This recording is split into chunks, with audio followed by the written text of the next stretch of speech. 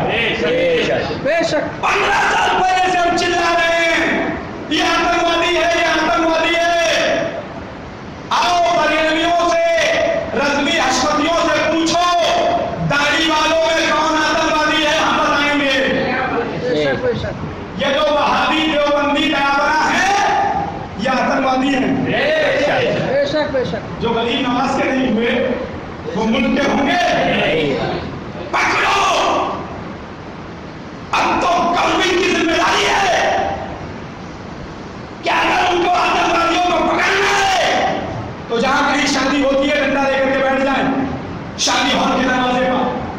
اور میں تو کہتا ہوں جو آتنکوادی آج تک پکڑے گئے ان کا فوٹو لے کر کے آؤ، اور کسی روڈ پہ وہابی کو پکڑ کے اس پکڑے گئے آتنکوادی کے فوٹو سے اور یہاں پکڑے گئے روڈ پہ گھومنے والے کسی وہابی کے فوٹو سے اس کی صورت کو میچ کرو.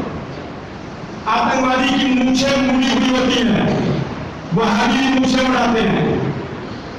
آتنکوادی پکڑے جانے والے آتنکوادیوں کے پیجامے اٹھنے ہوتے ہیں، ان کے بھی پیجامے اٹھنے ہوتے ہیں، شکلیں بھیانک ہوتی ہیں، ان کی بھی شکلیں بھیانک ہوتی ہیں. اب تو سب جان گئے کہ آتنکوادی کون ہے. حقیقت تو یہ ہے مسلمانوں، جو سچا غریب نواز کا وفادار ہوگا، جو سچا محبوب زمرہ کا وفادار ہوگا، جو سچا اعلیٰ حضرت کا ماننے والا ہوگا، وہ اپنے ملک کا بھی وفادار ہوگا، اپنے وطن کا بھی وفادار ہوگا. اور جو غریب نواز کو ماننے والا نہیں ہوگا وہی آتنکوادی ہوگا. اور آتنکوادیوں کے لیے ہمارا کھلا ہوا یہ بیان ہے کہ ہندوستان غریب نواز کا ہے. ہندوستان میں غریب نواز کو ماننے والے رہیں گے، اور جو غریب نواز کے دشمن ہے وہ اس ملک کو چھوڑ کر کے اپنے پاکستان کے بپا کے من چلے جائیں. لہذا مسلمانوں اب ہم پاکستانیوں کا کھنڈن کرتے ہیں،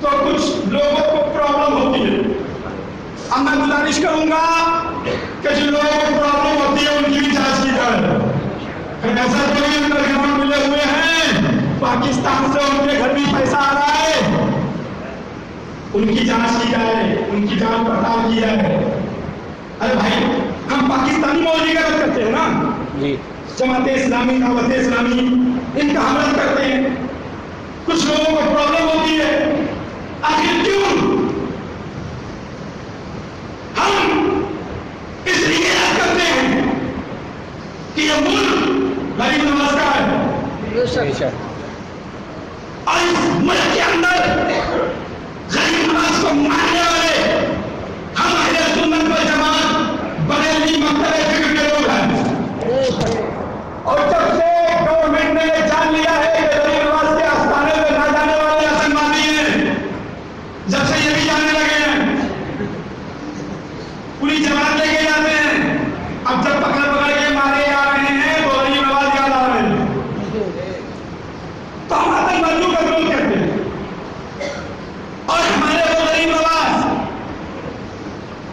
رضی اللہ تعالیٰ عنہ جو ہندوستان کے اندر 90 لاکھ انسانوں کو امن و شانتی کا پیغام دیا، یہ وہ غریب نواز ہیں۔ ہمارے غریب نواز محتاج نہیں ہیں، مالک و مختار کے شہزادے ہیں، اور ایسے شہزادے ہیں، ایسے شہزادے ہیں کہ چھوٹے سے کاسے محبت سے بولے انا ساگر۔ میں تفصیل سے واقعہ سنانے کا عادی نہیں ہوں، میں موقع سے چوکا مارتا ہوں۔ مالک و مختار کے شہزادے ہیں، اور مانتے ہو کہ نہیں؟ چھوٹا سا کاسا پیالہ ہے، مرید سے کہا جاؤ لے کر آؤ۔ اب مرید نے نہیں پوچھا، حضور اتنا بڑا ساگر، اتنا بڑا پیالہ، مرید جانتا تھا نا مالک و مختار کے شہزادے گیا نا ساگر میں کاسا لے کر کے، اور کہا غریب نواز نے بنایا۔ اب پورے انا ساگر کا پانی اس کاسے کے اندر، تاریخ میں آیا ہے خالی انا ساگر کا پانی نہیں، اجمیر کے نل اور کنویں کا پانی بھی انا ساگر کے کاسے کے اندر۔ گائے اور بھینس کا دودھ خشک ہو گیا اس کاسے کے اندر، گائے اور بھینس بکریوں کا دودھ اس کاسے کے اندر۔ اب کسی غلام غریب نواز نے عرض کیا، پانی کی ضرورت تھی نا، پانی منگا لیتے، دودھ کیوں منگایا؟ اگر خالی انا ساگر کے پانی کی ضرورت تھی تو اجمیر کے نل اور کنویں کا پانی بنانے کی کیا ضرورت؟ غریب نواز کے منہ سے جواب آیا، بات صحیح ہے لیکن ایک قوم آئے گی نبی کو بے بس لکھے گی، میری بارگاہ میں آنے والے میرے نانا کو بے بس لکھیں گے، بظاہر مجھے ماننے والے میرے آقا کو بے بس لکھیں گے، تو جب وہ میرے آقا کو بے بس لکھیں تو میری یہ کرامت بتا دینا۔ جب اجمیر مقدس کے اندر نبی کے شہزادے بے بس نہیں تو وہ نبی مالک و مختار کیسے بے بس ہوں گے؟ اختیار والے مصطفیٰ ہیں، اور ہم غریب نواز کے ماننے والے اس غریب نواز میں ہیں۔ اس مدرسے کا نام کیا ہے؟ غریب نواز، اور ہم غریب نواز کے ماننے والے ہیں، اور اس مدرسے غریب نواز میں غریب نواز کے ہم بیٹھائے ہوئے ہیں۔ اب کسی کے اٹھانے سے اٹھنے والے نہیں ہیں، اس لیے غریب نواز میں غریب نواز نے بیٹھایا ہے۔ اب اٹھانے کے لیے غریب نواز چاہیے، اب اٹھنے والے نہیں ہیں، اس لیے ہندوستان کے اندر ہمارے غریب نواز کی حکومت ہے، اور یہ ہمیں نہیں بلکہ انبیاء بھی اس بات کو تسلیم کرتے ہیں کہ غریب نواز جس کو چاہیں گے اس ملک کی بادشاہ دیں گے، غریب نواز جس کو چاہیں گے اس ملک کا بادشاہ بنائیں گے، یہ ان کے دستے مبارک میں ہے۔ ہم غلامان غریب نواز اپنے غریب نواز کو مانتے ہیں، اس لیے ہمارے غریب نواز میں